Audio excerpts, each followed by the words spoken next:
बिस्मिल्लाहिर्रहमानिर्रहीम। अस्सलाम वालेकुम डियर स्टूडेंट।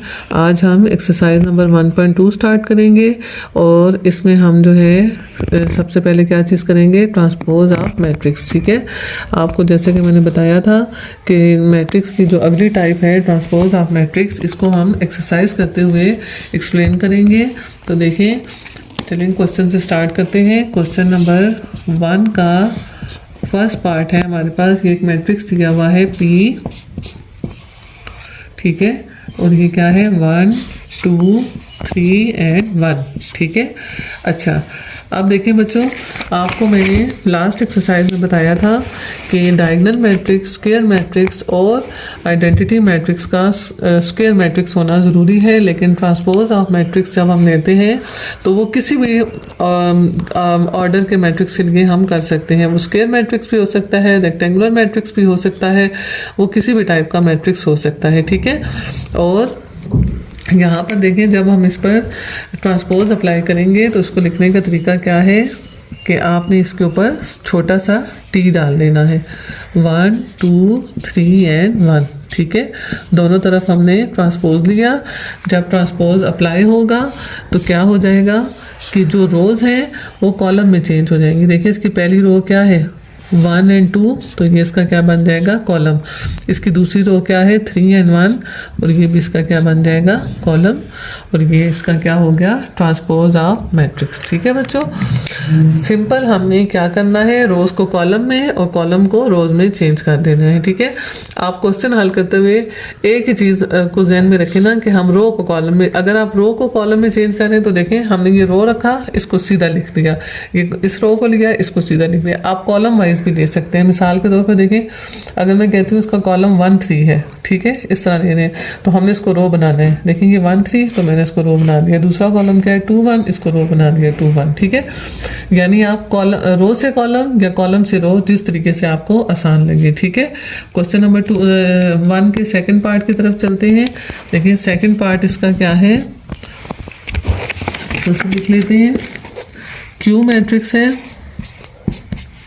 ठीक है, और इसकी एंट्रीज क्या है, L M N and P। ठीक है, क्या एंट्रीज है, L M N and P। Simple, बिल्कुल उसी तरह इस पे ट्रांसपोज अप्लाई करेंगे, L M N and P। ठीक है, अब देखिए बच्चों, इसकी पहली रो क्या है L M, तो ये क्या बन जाएगा, इसका कॉलम। ठीक है, इसकी दूसरी रो क्या है NP, और ये इसका क्या बन जाएगा, कॉलम। तो ये छोटा सा पिद्दा सा हमारा क्वेश्चन जो है वो सॉल्व हो गया। ठीक है, अब देखें इसका थर्ड जो है, थर्ड पार्ट, उसमें हमारे पास R मैट्रिक्स है और ये सिंपल, इसके अंदर एक रो और एक कॉलम है। ये बच्चों रो मैट्रिक्स भी है, कॉलम मैट्रिक्स भी है, स्क्वायर मैट्रिक्स भी है। ठीक है, एक रो है, एक कॉलम है, और 1 by 1 का मैट्रिक्स है, तो ये स्क्वायर मैट्रिक्स भी हो गया। ठीक है, अब देखिए, जब हम इस पर ट्रांसपोज अप्लाई करेंगे तो इसमें कोई तब्दीली भी नहीं आएगी।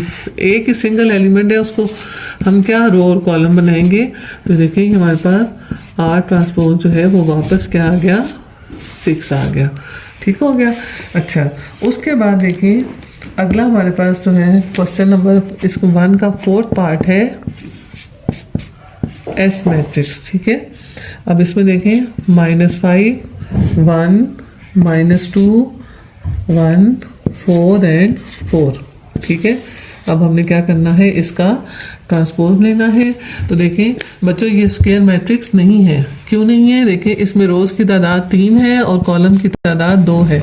ये एक रेक्टेंगुलर मैट्रिक्स है। ठीक है, तो जब हम इस पर, पहले हम इसको लिख लेते हैं कि हम इस पर जो है वो ट्रांसपोज अप्लाई कर रहे हैं।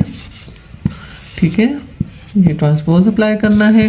तो अब देखिए, इसकी पहली रो क्या है -5 और 1, ये इसका क्या बन जाएगा, कॉलम। इसकी दूसरी रो क्या है -2 एंड 1, ये क्या बन जाएगा, इसका कॉलम।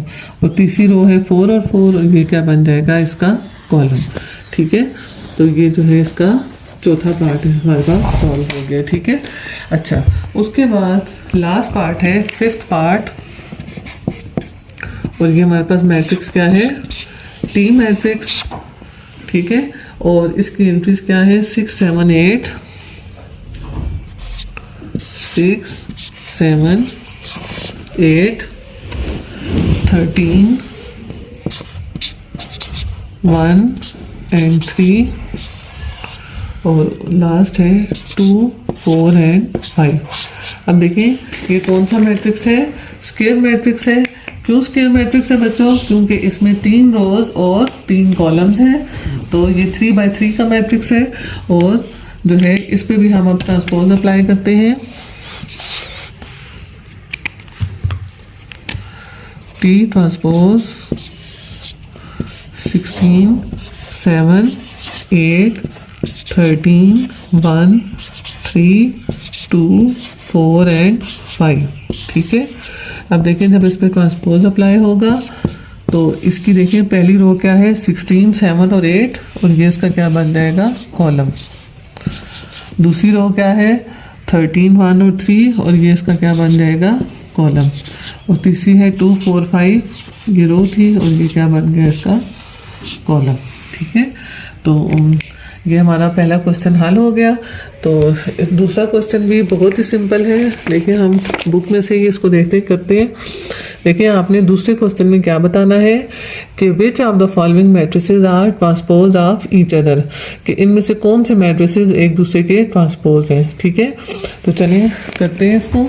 देखिए एक मैट्रिक्स को करते हैं। इसको करने का तरीका क्या है? इसको पहले रब कर लें।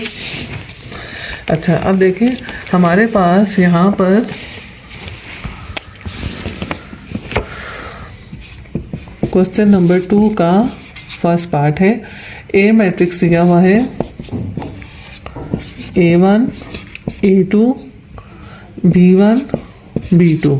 ठीक है, और देखें क्वेश्चन में ये पूछा हुआ है कि आप ये बताएं कि कौन से मैट्रिसेस दूसरे के ट्रांसपोज हैं। तो देखें इसके साथ अगर इसका ट्रांसपोज हुआ भी तो ये वाला होगा, तो हम इसको हल करके देखेंगे। हम इसका ट्रांसपोज लेंगे, अगर वो बी के बराबर आ गया तो वो ट्रांसपोज का ए जो है वो बी का ट्रांसपोज होगा। ठीक है, तो चलिए अब इसका ट्रांसपोज ले लेते हैं।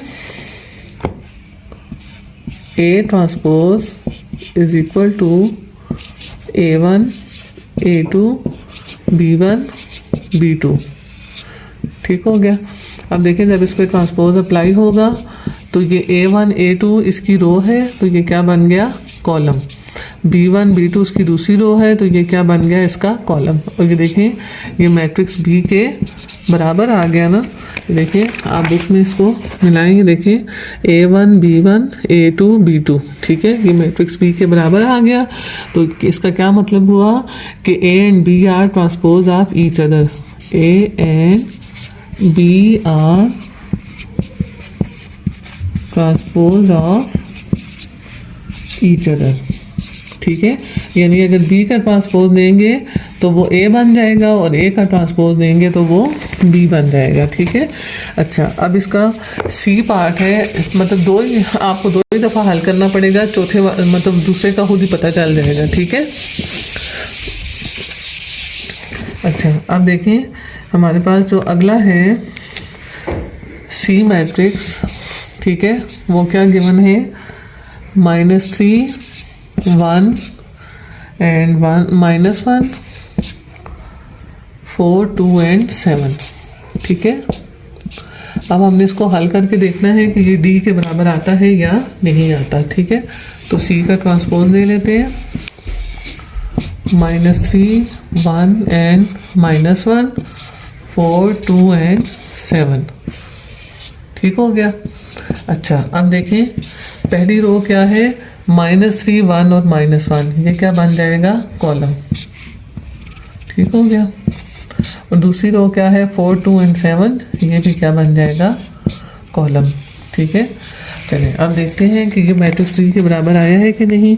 तो देखिए -3 4 1 2 -1 and 7। ठीक है, तो यहाँ पर सॉरी यहाँ पर माइनस भी था। ठीक है, तो ये -1 and 7 देखें ये D के बराबर आ गया है, इज इक्वल टू D। तो इसका मतलब है कि C and D are transpose of each other. ठीक है, C and D are transpose of each other. Each other का मतलब क्या हुआ कि अगर सी का ट्रांसपोज देंगे तो वो डी के बराबर होगा और डी का ट्रांसपोज देंगे तो वो ए के बराबर होगा। इंशाल्लाह नेक्स्ट वीडियो में मिलते हैं नेक्स्ट क्वेश्चन के साथ। अल्लाह हाफिज़।